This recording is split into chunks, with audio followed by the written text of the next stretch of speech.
श्री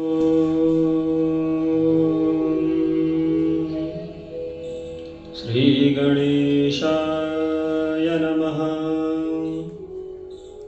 श्री सरस्वत्यै नमः। श्री वेदपुरुषाय नमः। श्री गुरुचरणकमलेभ्यो नमः। ध्येयं सदा परिभवग्नमभीष्टदोहम् तीर्थास्पदं शिवविरञ्चिनुतं शरण्यम् भृत्यार्तिहं प्रणतपालभवाब्धिपोतम् वन्दे महापुरुषते चरणारविन्दम् वंशी विभूषितकरान्नवनीरदाभात् पीताम्बरादरुणबिम्बफलाधरोष्ठात् पूर्णेन्दुसुन्दरमुखादरविन्दनेत्रात् कृष्णात् परं किमपि तत्त्वमहं न जाने। जय जय श्री राधारमण, जय जय नवल किशोर, जय गोपी चित चोर प्रभु, जय जय माखन चोर। जगत मात मातेश्वरी, जग की पालनहार, कृपा राखियो दास पर, करियो भव से पार, रखियो लाज हमार।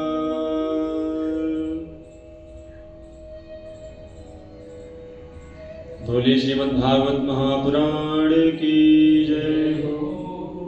व्यास जी महाराज की जय हो। आदरणीय श्री सुखदेव जी महाराज की जय। परीक्षित जी महाराज की जय। आइए अपने मन वाणी को पवित्र करने के लिए श्री हरि नाम संकीर्तन का सहारा लेते हैं। श्री कृष्ण गोविंद हरे मुरारे, हे नाथ नारायण वासुदेव।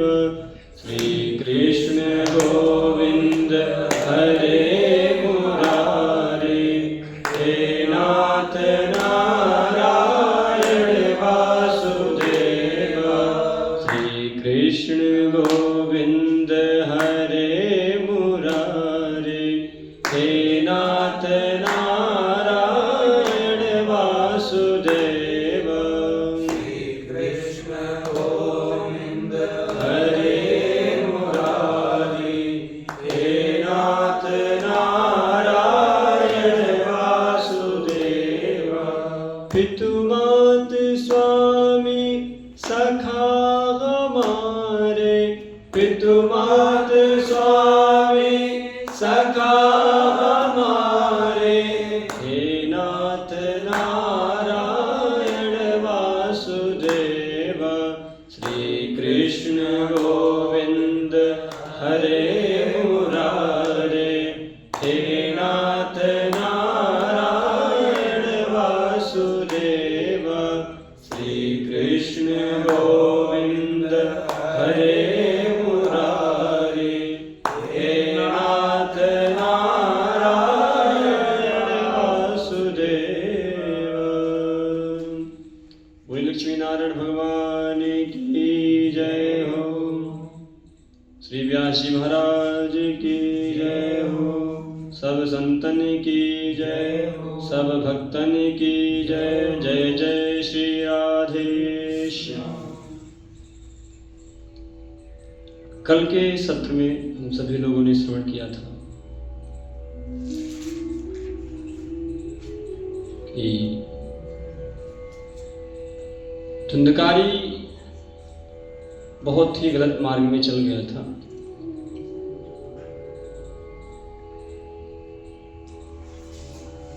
तो आज हम लोग अगली कथा श्रवण करेंगे। उससे पूर्व में परम मंगलमय परात्पर अखिलेश्वर अकारण करुणा वरुणालय श्री भगवान श्री कृष्ण की वांगमयी शब्दमयी वाणीमयी प्रतिमूर्ति श्रीमद् भागवत महापुराण को प्रणाम करता हूँ,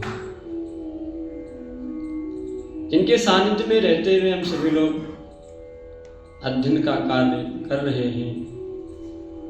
ऐसे पूज्य महाराज श्री के चरणों में मेरा बारंबार प्रणाम। सभा में उपस्थित पूज्य गुरुदेव एवं जो अनुपस्थित हैं, ऐसे भी गुरुजनों के चरणों में मेरा बारंबार प्रणाम। समक्ष उपस्थित सभी अग्रज एवं अनुज भाइयों के हृदयस्थ उस परम पिता परमात्मा को मेरा बारंबार प्रणाम। श्री सूत जी महाराज कहते हैं कि परीक्षित, जब पिताजी वन में चले गए धुंधकारी के, तो धुंधकारी मां को मारने लगा। बोला, बताओ कहां है सोना, कहां है चांदी? मां ने कहा, बेटा सब तो ले गया, क्या बचा है मेरे पास? मां से कहा, अगर तुम नहीं बताओगी तो जलते हुए जो अंगारे देख रहे हो इसी से पीटूंगा। तो डर के मारे उसने सब जितना भी था सब दे दिया और जाकर के रात में कुएं में कूद करके अपने प्राणों को त्याग दिया। बेचारी मां उसकी मर गई। गोकर्ण सोचे अब क्या करें। हम गोकर्ण जी भी तीर्थ यात्रा के लिए निकल पड़े। अब धुंधकारी का ही राज्य 5-5 वेश्याओं को अपने घर में ला करके रख लिया। उनको प्रसन्न रखने के लिए दिन रात जुटा रहता, कहीं कुछ करता, कहीं चोरी करता, कैसे भी करके धन लेकर के आता, उन 5 वेश्याओं को पसंद रखता था, उन्हीं को अपने घर में रखता।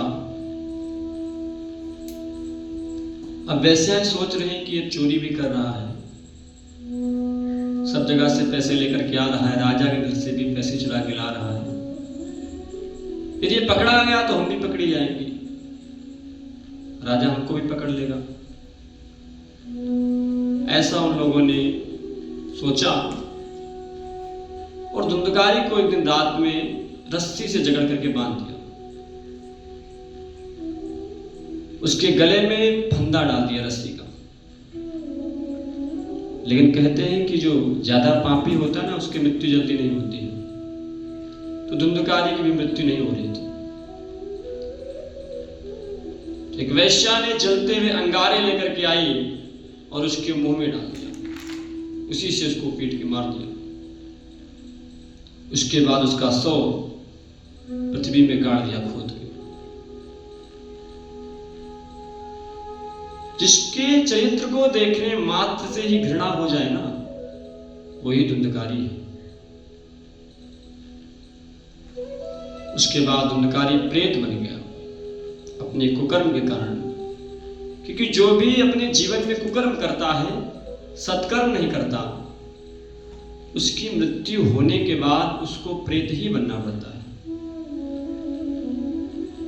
पापी ही प्रेत है, और पापी जब मर जाता है तो प्रेत योनि में प्राप्त हो जाता है, प्रेत योनि उसको मिल जाती है।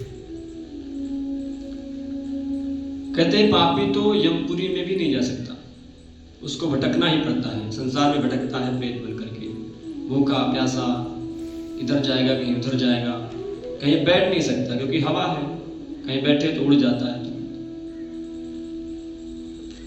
जब गोकर्ण जी महाराज को पता चला कि मेरा भाई मर गया है, तो उन्होंने गया में श्राद्ध किया, गया में जाकर के श्राद्ध किया, क्योंकि कहा गया है कि गया में श्राद्ध करना श्रेष्ठ होता है। यदि गया में श्राद्ध करा जाए तो मुक्ति हो जाती है पितरों की। तो गोकर्ण जी जाकर के गया में श्राद्ध किया। गया के लिए कथा आती है कि एक गयासुर नाम का एक राक्षस था। उसने अपनी तपस्या से ब्रह्मा जी को प्रसन्न कर लिया। ब्रह्मा जी ने कहा क्या चाहिए बताओ, वरदान मांगो। तब उसने ब्रह्मा जी से कहा मुझे कुछ नहीं चाहिए, आपको कुछ चाहिए तो हमसे मांग लो। इतना उसने तर्क लिया था। बोला हमें कुछ नहीं चाहिए, आपको कुछ चाहिए तो बताओ, हम उनको देंगे। ब्रह्मा जी ने कहा बताओ, इसको इतना अभिमान हो गया कि मतलब मुझसे कह रहा कि तुम कुछ मांग लो। सारे देवता उसकी तपस्या से भयभीत हो गए, सोच रहे कि मरेगा कैसे असुर। सब लोग परेशान हो गए, भगवान के पास गए कि भाई ये मरेगा कैसे। ब्रह्मा जी ने सोचा कि इसके शरीर पर दीर्घ काल से यज्ञ किया जाए तो इसकी मृत्यु हो जाएगी, यानी यज्ञ करने से ही ये मरेगा। तो ब्रह्मा जी ने कहा कि तुम्हारा शरीर चाहिए मुझको, लाओ अपना शरीर दे दो। उससे मांग लिया, बोले शरीर चाहिए तुम्हारा। अब उसकी छाती पर बनाया यज्ञ कुंड और 100 वर्ष तक उन्होंने उसकी छाती पर यज्ञ किया। लेकिन कहते हैं 100 वर्ष के बाद भी वो जो गयासुर था वो मरा नहीं, वो जिंदा ही रहा। हवन चलता रहा, 100 वर्ष तक यज्ञ चलता रहा, लेकिन फिर भी नहीं मरा वो। ब्रह्मा जी को चिंता हो गई कि मरेगा कैसे। सारे देवता भयभीत हो गए कि भाई 100 वर्ष तक यज्ञ चलता रहा, मरा नहीं, तो अब तो निश्चित ये मरेगा नहीं। उन्होंने भगवान का स्मरण किया, भगवान विष्णु का, और ध्यान किया नारायण का। भगवान नारायण तुरंत प्रकट हो गए और सुर की छाती पर, गयासुर की छाती पर दोनों चरण रखे। गयासुर ने मरते समय भगवान से वर मांगा कि मैं तो मर जाऊंगा आपके हाथों से, लेकिन मुझे एक वरदान चाहिए। भगवान ने कहा क्या चाहिए बताओ। उसने कहा कि जो भूमि है ना गया, इस पर जो भी श्राद्ध करे, जो भी पिंडदान करे पितरों के लिए अपने, तो उसके पितृगण सद्गति को प्राप्त हो जाए। भगवान ने कहा कोई बात नहीं, ठीक है जाओ, तुमको वर दे दिया। उसने कहा कि जो मेरे शरीर पर पिंडदान करे उसके पितर मुक्त हो जाए, पितरों की मुक्ति हो जाए। भगवान ने गयासुर को भी मुक्ति दे दी।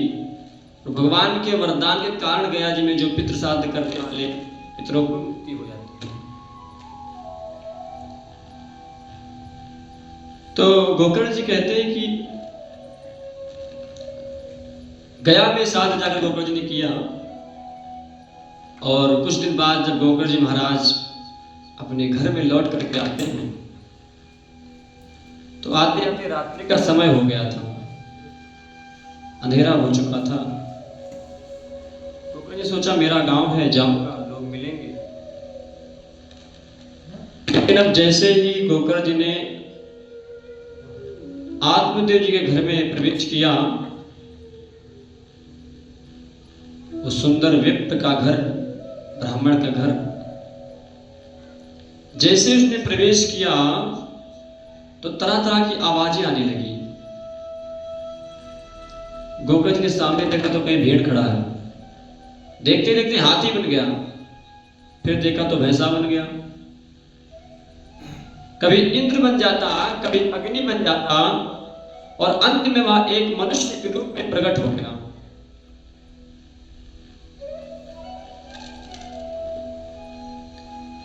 और प्रकट होकर के जोर जोर से रोने लगा, खूब जोर से रोने लगा सामने गोकर्ण जी के।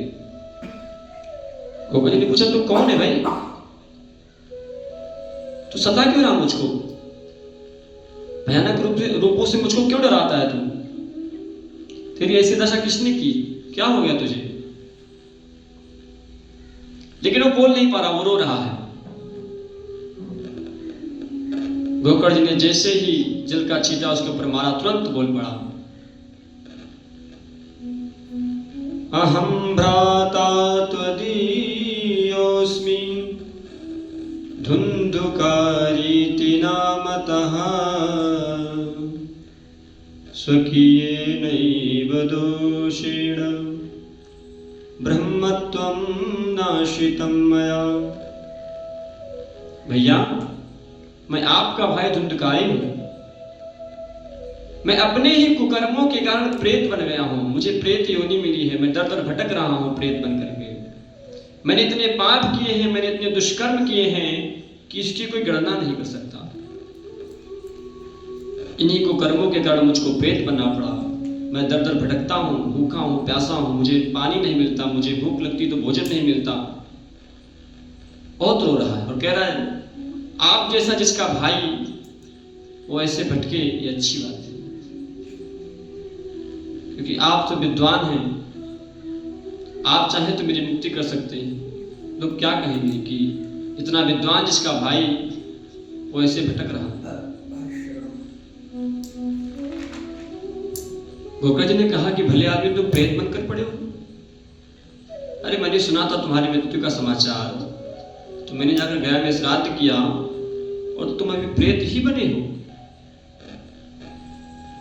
धुंधकारी ने कहा, धुंधकारी के प्रेत ने कहा कि गया श्राद्धम शते नापि मुक्तिर में न भविष्यति।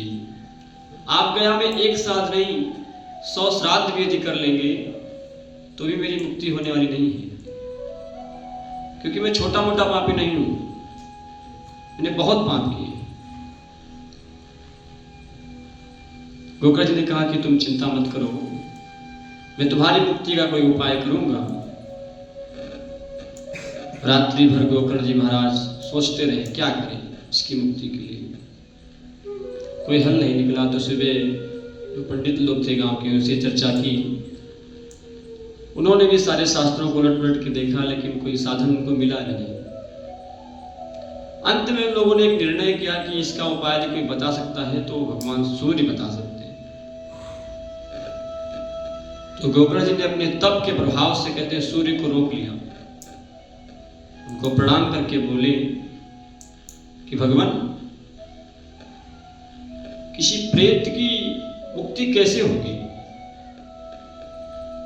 तब श्री सूर्यनारायण भगवान ने कहा, श्रीमद्भागवतान मुक्ति ही सप्ताहम वाचनम करो। सूर्य नारायण ने कहा कि यदि आप अपने भाई को मुक्ति प्रदान कराना चाहते हो तो भागवत की कथा करो, श्रीमद् भागवत महापुराण की कथा करो, क्योंकि श्राद्ध से जिस की मुक्ति नहीं होती है, जिस प्रेत की मुक्ति नहीं होती है, उसको श्रीमद् भागवत मुक्त कर देता है, क्योंकि इसका नाम एक मुक्ति शास्त्र है। मुक्ति शास्त्र इसी को कहते हैं। धुंधकारी को पाप से मुक्त कराने के लिए गोकर्ण जी ने भागवत सप्ताह का आयोजन किया। आषाढ़ मास में कथा का आयोजन हुआ। सभी ग्रामवासी कथा सुनने के लिए आए। धुंधकारी भी वहां पर आया प्रेत बन करके, पर जैसे जहां बैठता तुरंत उड़ जाता, क्योंकि प्रेत बैठ तो सकता नहीं था। तो उसने देखा कि एक बांस लगा हुआ था वहां पे, तो उसी में जाकर के वो बैठ गया। कथा प्रारंभ हो गई। जैसे ही प्रथम दिन की कथा विश्राम हुई तो कहते हैं जो बांस की प्रथम ग्रंथि थी वो फूट गई। इस प्रकार दूसरे दिन की कथा विश्राम होते ही दूसरी ग्रंथि टूटी, तीसरे दिन की तीसरी ग्रंथि टूटी। ऐसे करते करते 7 ग्रंथियां टूट गई। और कहते हैं एवं सप्त दिनेश्चैव सप्त ग्रंथि विभेदनम। 7 ग्रंथियां 7 दिवस में टूट गईं। और दिव्य रूप धरो जातस तुलसी दाम मंडितः पीतवासा घनश्यामो मुकुटी कुंडलान्वितः। 7 दिन की भागवत सप्ताह श्रवण होते ही, संपन्न होते ही एक दिव्य पुरुष उस 7 गांठ की बांस से प्रकट हो गया और गोकर्ण जी को प्रणाम करके बोला कि महाराज, धन्या भागवती वार्ता प्रेत पीडा विनाशिनी। सप्ताहोऽपि तथा धन्यः कृष्णलोक फलप्रदः। है भागवत की कथा जिसने मुझ जैसे पतित प्रेतात्मा को परम पुनीत बना दिया।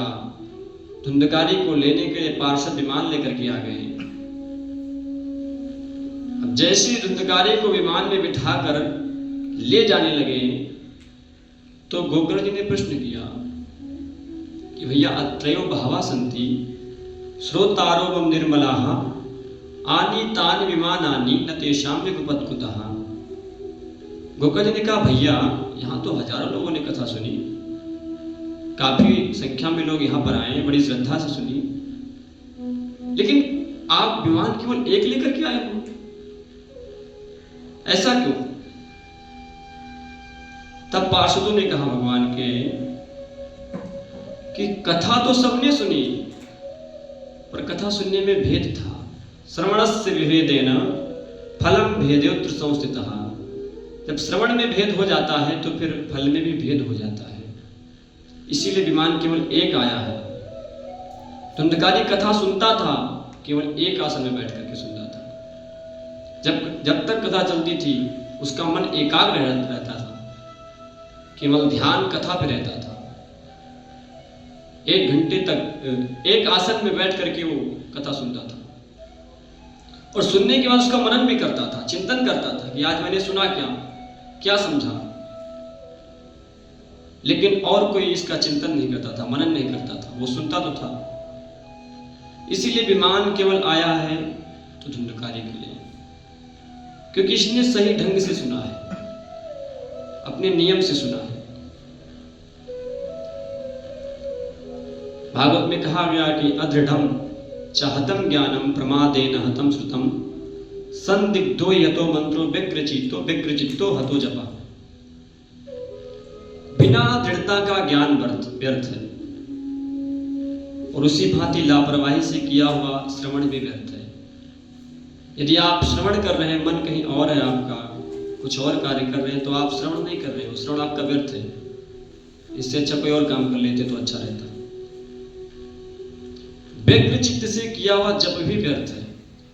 आप जप कर रहे हैं, आपका मन कहीं और है, तो वो जप आपका उतना फल नहीं दे पाएगा जितना देना चाहिए। और कहा गया कि मंत्र में संदेह हो जाए, आप मंत्र तो जप रहे हैं पर उसमें संदेह है कि काम होगा कि नहीं होगा, फल मिलेगा कि नहीं मिलेगा, तो जो मंत्र जप कर रहे हो वो भी व्यर्थ है आपका। कथा बिना मन के श्रवण करने से क्या लाभ? यदि आप मन से श्रवण करेंगे तो ही उसका लाभ है। पार्षद जब धुंधकारी को विमान में लेकर के चले गए तो सभी श्रोता उदास हो गए कि भैया तो बताओ, एक विमान आया था, वो तो चला गया, हम लोग बैठे रह गए। धुंधकारी ने कहा कोई बात, गोकर्ण जी ने कहा कोई बात नहीं, उदास मत होइए, कथा दोबारा करेंगे, अब की बार कथा का आयोजन करेंगे। श्रावण मास में पुनः एक भव्य कथा का आयोजन हुआ। अब की बार सभी श्रोताओं ने सावधान होकर कथा को सुना।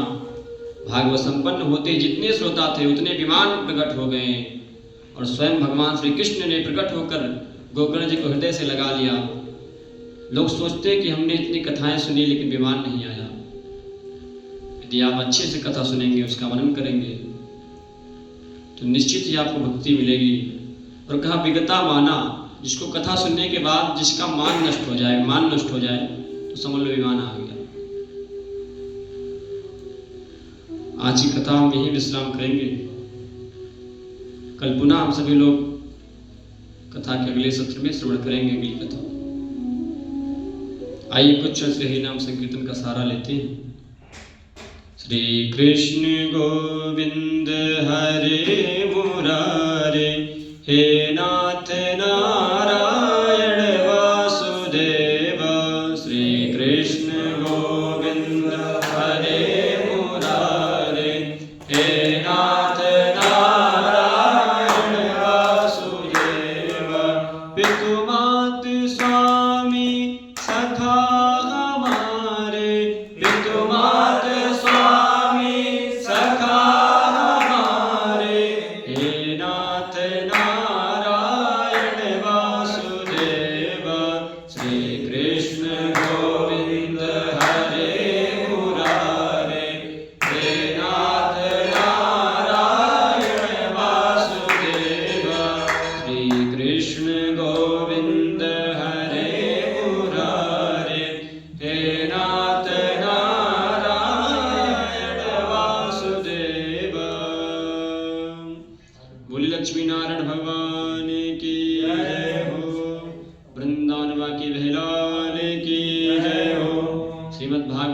महापुराण की जय हो।